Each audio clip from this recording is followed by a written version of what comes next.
feel like fist pumping right now. The beginning of this music, for some reason, wants me to fist pump, and it's not even like fist pumping music. Do you get that vibe at all? Like you just want to throw your fist up in the air like Paulie from Jersey Shore, just give it a good, yeah, get it, Gym Tan Laundry, baby. Gosh, how good was that TV show back in the day? On MTV? Oh, man. To see that whole crew go out and party every single night, it was must-watch TV. If you didn't watch that show, go back to MTV, because I swear that and ridiculousness is the only thing that MTV ever plays. No music, nothing else besides reruns of The Jersey Shore or spin-offs of The Jersey Shore and ridiculousness. I got it out. I got it out right that time. Thanks for listening to a new episode of The Luke Kelly Show. It's the Monday, June 13th edition of this. You can listen to it whenever you want, but this is the day that it actually drops is on the 13th. So if you don't listen on the 13th, I'm talking to you back in the day now at this point. But yeah, Jersey Shore was a fantastic TV show. I remember it was on at the time where like TiVo and DVR were such a big thing. And you knew that if you were going to miss a new episode of the Jersey Shore, you had to have it recorded on your DVR. If not, you're going to be missing out. You're going to miss Paulie and Situation and Vinny, Sammy. I tell you what, the women on that show, man, they fought hardcore. Snooki and JWoww, I loved, watching the fights between them. They were going at it. And you know what? Most of the time when they went out to the bar, they were the ones fighting. They wanted to throw salami at other people, all right? They wanted to take a full-on brick of salami and just, boom, across the face of someone. That's what I think they did. I don't know. I don't really remember. At least that's what I want to remember of them fighting, is them just taking out salamis, them taking out a big loaf of Italian bread and smacking someone across the face. That would have been must-see TV if it actually happened.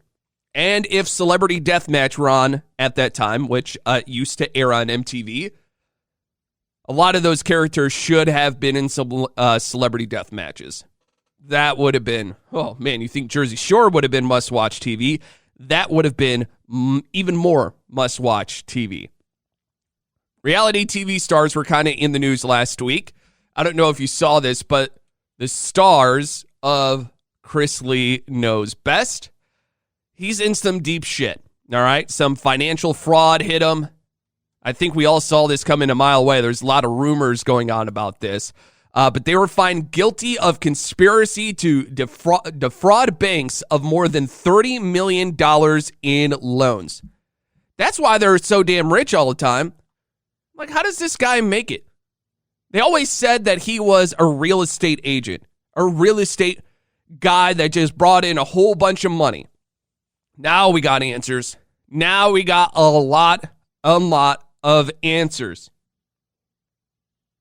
I just want to know who the person was behind all of this that helped Todd and Julie get away with it for such a long time. And now Todd could spend some time in prison. How do you think Todd Chrisley would be in prison?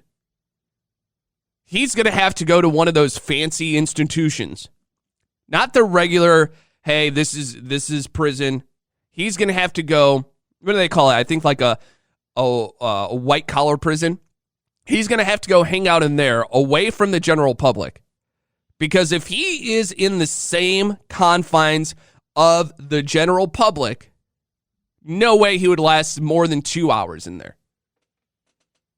See, this is where they should pivot and be like, oh, man, what are we going to do now that Todd is going to prison? What are we going to do? How are we going to fill his TV slot? Chrisley goes to jail. Or Chrisley goes to prison. Wouldn't that be a great TV show? I just imagine it being like Orange is the New Black with Todd Chrisley. That's what I imagine. And I think Todd would end up becoming like, you know how there's definitely people that are in charge within of prison. I don't know if you watch a lot of prison shows. I watch a ton of prison shows, okay? There's usually kind of a leader of each type of group of people that are inside prison. All right? This is not me. This is just the way that it works from TV shows that I've watched. You know, there's someone that is in charge of the African Americans, someone that is in charge of the Caucasians, the Hispanics, and that's the way that they do it. But I could see Todd also being like the ringleader because he's a smart individual. Obviously, he got away with, not got away, but he did for a while, I should say, with trying to fraud banks of more than $30 million. So I feel like he has a good mind in order to really manipulate some people that are in prison.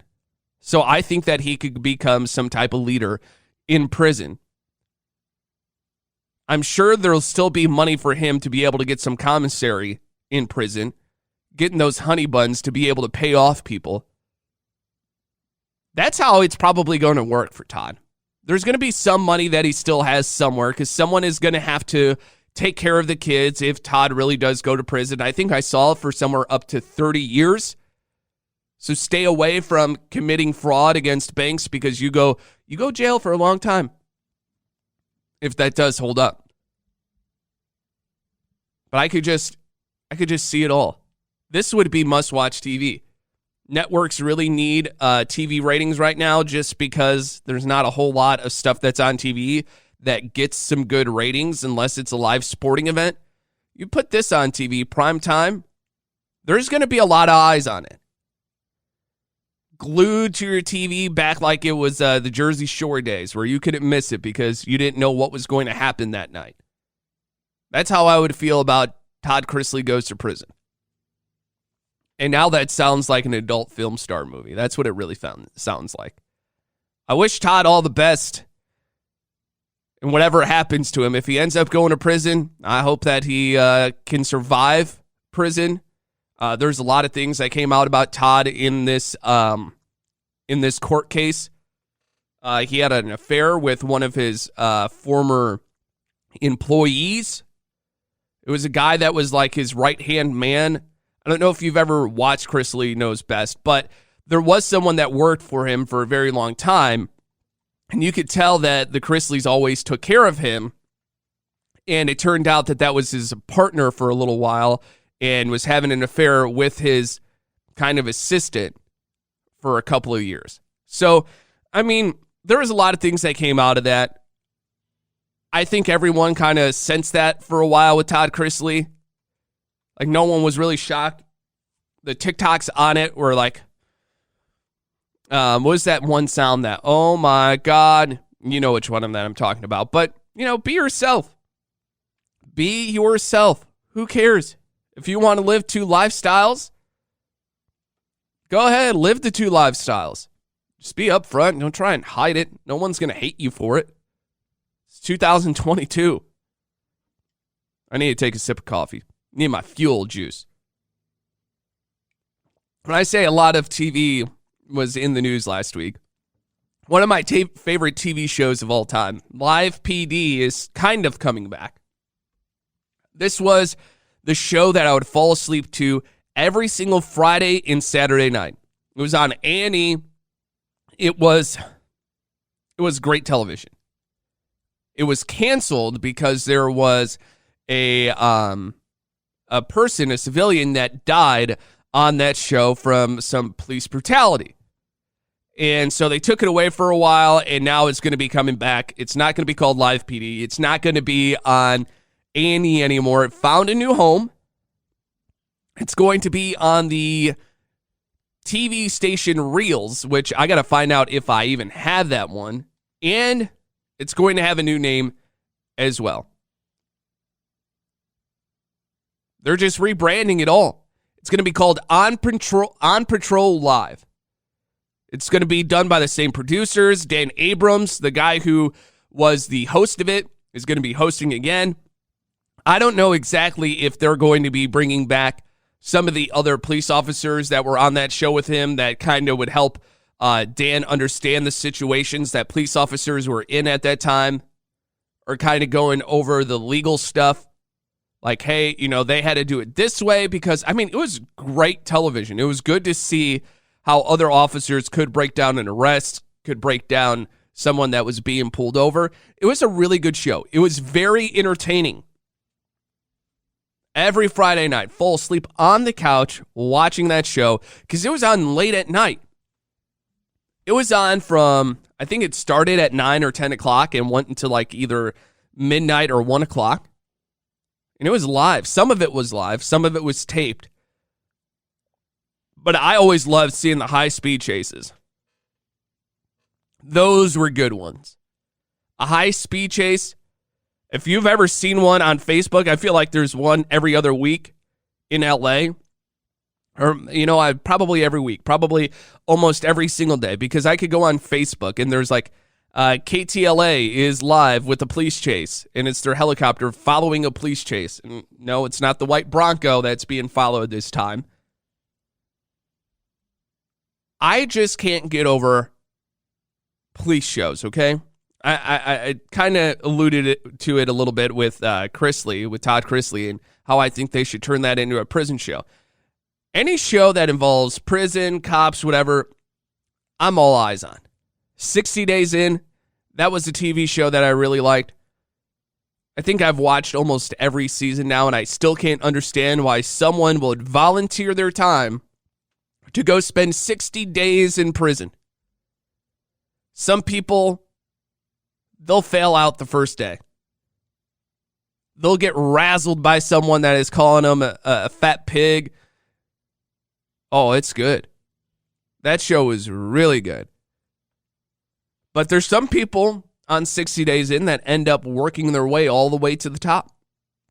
They become the head of the unit. That's when you know you've done a really good job. But I don't know what it is. Police shows, any reality TV show, I'm in. I'm glued into. I've always been a big reality TV show fan. Told you about Jersey Shore. What are some other good reality TV shows that I used to watch? My brothers used to be big fans of The Real World and Road Rules. Used to love to watch that. Teen Mom back in its heyday. That was another good reality show. You see the theme that I'm going with here? I watched Chrisley's Knows Best as well. So I feel like I am a reality TV show junkie. Most of the shows that I watch. There's some stuff that's like on Bravo, like The Real Housewives. That stuff, I'm not watching. Even though I hear it's really good drama, so maybe I should. There's one show that my sister-in-law watches whenever we're over at their house. I think it's called like On Deck or Life on Deck or something like that, and I think it's on Bravo as well. It's people that live on yachts and provide for private parties and stuff for people that rent out these big old yachts. That's a good one. I'm telling you, reality TV show, WWE, and sports. It's all I need. And like one real TV show. Nora and I, the only real one we watch, and right now the season's over. Don't know if the actual TV show itself is going to be canceled, but The Resident. Season 5 just ended, and they ended it in a way that it didn't matter if there was another season or not. I thought it was very good in the way they ended it. So we'll see what happens with The Resident, but that's the only scripted. I can't say that because the WWE is scripted. So two scripted TV shows. And let's be honest, all reality TV is scripted. Yes, it is. I'm kind of feeling a little nostalgic a little bit with talking about some of the old reality TV shows that I watched. Jersey Shore, Real World, Road Rules. Used to watch all of those. Makes me feel like the true millennial kid that I am. And I found this guy on TikTok that was talking about some things that he was told about as a kid. And if these things happen here, I'll just let you listen to this one because I thought this one was spot on. I was told this one. You can tell if you're a millennial if you were told rules growing up that didn't make sense or just gave you anxiety. Like when I was a kid, I was told if I ever swallowed gum, it would stay in my stomach for 7 years. So if I ever swallowed gum, my day would be ruined. I'm 8 years old, asking my mom the cost of stuff. Yeah, that was me. I was told that one. I was also told if you fell asleep with gum in your hair or with gum in your mouth, it would end up in your hair. That only happened to me once in my entire life. And I fell asleep with gum in my mouth all the time as a kid because I always thought it was the coolest thing ever to be chewing gum, having that minty, fresh smelling breath. Now I can't stand gum. But I always was told that it would end up in your hair if you fell asleep with it. That was just a lie. It stayed in your stomach for 7 years, a lie. What else was our parents lying to us back in the day? You were told rules growing up that didn't make sense and just gave you anxiety. Like I was told, if you ever crack your knuckles, you'll get arthritis, which didn't give me a lot of empathy for people with actual arthritis. If I saw an arthritic person, I'd be like, haha, you didn't listen. I was told that one as well. It always made me like I would be sitting in class, cracking my knuckles, and I would hear a teacher say that and be like, that's not true. That's not going to happen to me. Oh, yeah? Well, look at my hands. I used to do that as a kid. Puh. Please. Yeah, right. I don't believe you. You're trying to tell me that 2 + 2 = 2? Why should I trust you when it comes to arthritis? Huh, lady? I just feel like there was a lot of things that we were told as a kid. And we were just supposed to believe it. Because remember when you were growing up, you didn't have ways to fact check your parents. Whatever your parents told you was the holy grail. You didn't have Google to run to. You're just like, okay. Just got to chalk that one up. You couldn't search it. And then when the internet did become like a daily thing for people, it still wasn't even the best to use. It was still kind of a pain in the ass to use because if you would go to AOL and you would search something, it would take forever to find it. AOL just moves so damn slow.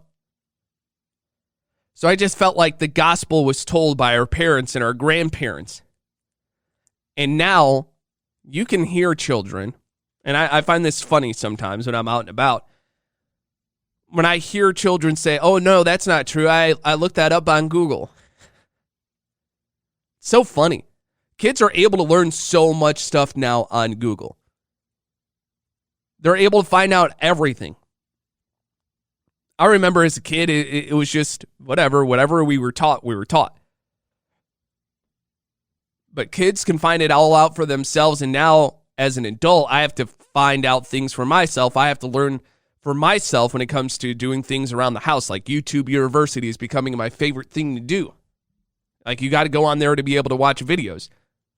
It's the best way to learn. Pretty soon, the only people that are going to be going to college are doctors and lawyers and maybe teachers.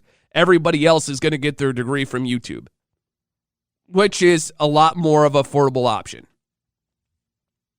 Instead of going to school for 4 years, getting $60,000 in debt, all you have to do is just have a decent internet connection to watch all your YouTube videos to learn.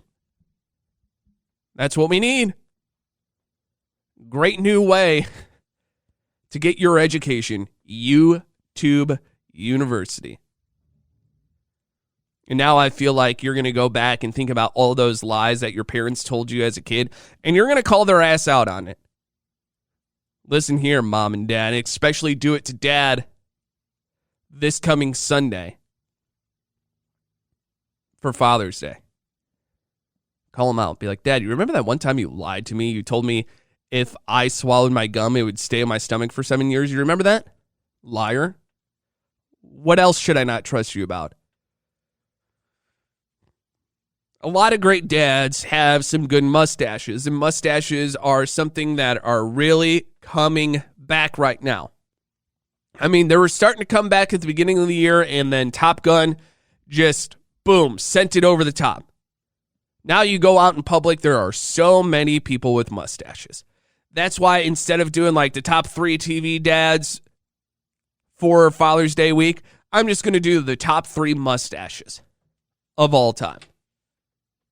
All right, you ready for number 3 on this list of top 3 mustaches? Ron Jeremy. Ron Jeremy had one of the best mustaches in all of adult film. That's why he finds his way on this list. He was on a reality TV show as well. That's how I found out about him. Yep, I swear that's how I found out about him. Wink, wink. Number 2 of the top 3 mustaches of all time, Raleigh Fingers. That dude always had a fantastic mustache. He had the little curl in it. Perfect. That's how you do a mustache. But the best mustache of all time, number 1 on this list, is Burt Reynolds. Burt freaking Reynolds. That mustache is just top notch. Just the shape, the fullness of that mustache. It always looked like it was shining. It always looked like it was going to talk to you. I mean, ladies back in the day, they just wanted to be able to look at that and be like, I want to sit on that. Look at that mustache. Burt Reynolds. Great mustache. Great actor. I mean, I loved... It wasn't Burt Reynolds in Cop and a Half? If you haven't watched that movie, you need to do yourself a Burt Reynolds. Let's see. I'm pretty sure he was in Cop and a Half. I need to go to his IMDb here to double check, but I'm pretty sure he died. Oh, 2018. Wow. I'm real late on that. For some reason, I still thought he was still alive. I thought he was still kicking. Not the case. Spoiler alert. Burt Reynolds is dead. All right, let's take a look at his credits here. Got to go back quite a ways. Cop and a Half. Let's see if it's on here. I don't even remember what year that came out. I'm doing research, okay? Cop and a Half, 1993. Nick McKenna, that's right. That was his name. Burt Reynolds, good-looking dude, even better mustache. That's why he finds his spot on the number 1 list of the top 3 best mustaches of all time. You have a great rest of your Monday or whenever the hell you're listening to this. I have another episode coming out on Wednesday. Make sure you listen to that. We'll get another smut tale from my lovely wife. Also, there's some other things that I want to talk to my wife about, so we'll discuss all that and a little bit more on the next episode of The Luke Kelly Show.